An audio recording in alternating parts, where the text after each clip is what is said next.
So that's why this is so amazing and unprecedented, is that you're seeing the elimination or the winding down and elimination of a major federal program that started innocently and then just as a support mechanism for states, and then it just evolved to what it ended up becoming. I think that when we saw how bad administrations like the Biden administration could use the Department of Education to try to enforce its left-leaning woke ideology push that down from Washington, D.C. all the way down to our kids in our local public schools, we saw a perversion of that program. And yet, what is happening is that things that we appropriated, whether it's for USAID or veterans healthcare or capital projects, infrastructure projects, all of science and research, all of those things are being eliminated. And while he hasn't yet eliminated the Department of Education or the CFPB, these are agencies established by Congress. What is happening is he is cutting the staff at those agencies so dramatically that they won't be able to function.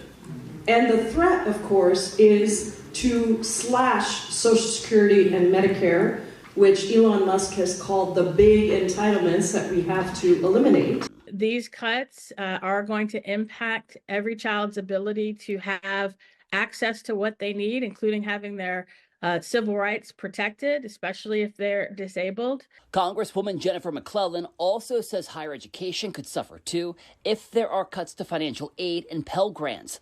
Let's say Social Security didn't send out their checks this month. My mother-in-law, who's 94, she wouldn't call and complain. She just wouldn't. She'd think something got messed up, and she'll get it next month. Yeah. A fraudster always makes the loudest noise, screaming, yelling, and complaining.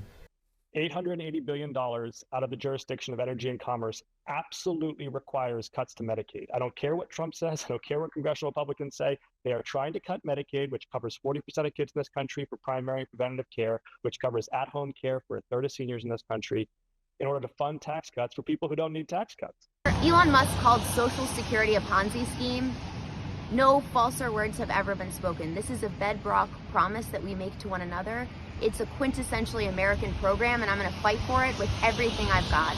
Ability to grow food to feed our own people is part of how we sustain our culture, our languages, and our communities. And so the cutting of these programs not only impacts the economic bottom line of our farmers and ranchers, it affects our community's sense of self and identity and ability to survive. So hunger is a policy choice. And I'll leave you with this one small thought. They want to cut a program that costs $6 a day for a hungry child. Meanwhile, Elon Musk, who is at the head of this very effort, is raking in $6 million a day in federal contracts. And the termination of Radio Marti and the Voice of America is another gift from Trump to the dictators in Havana, Caracas, and Moscow. Trump is undermining democracy. He acts more like a communist puppet than a president. Number one bad thing, Trump, Musk are making devastating cuts to Social Security. They're firing thousands of staff, closing dozens of field offices, and making changes that will require seniors to file their claims in person instead of over the phone. This is a disaster. It'll make getting your checks harder, and it is a cut to your benefits that we need to fight back on. I think you said it in a good way as it relates to what we're seeing. Is a lot of chaos and confusion that is causing anxiety across our nation. I think we all know that President Trump ran a campaign about lowering costs and making sure that things were going to be great for every American. And certainly that's not what we're seeing.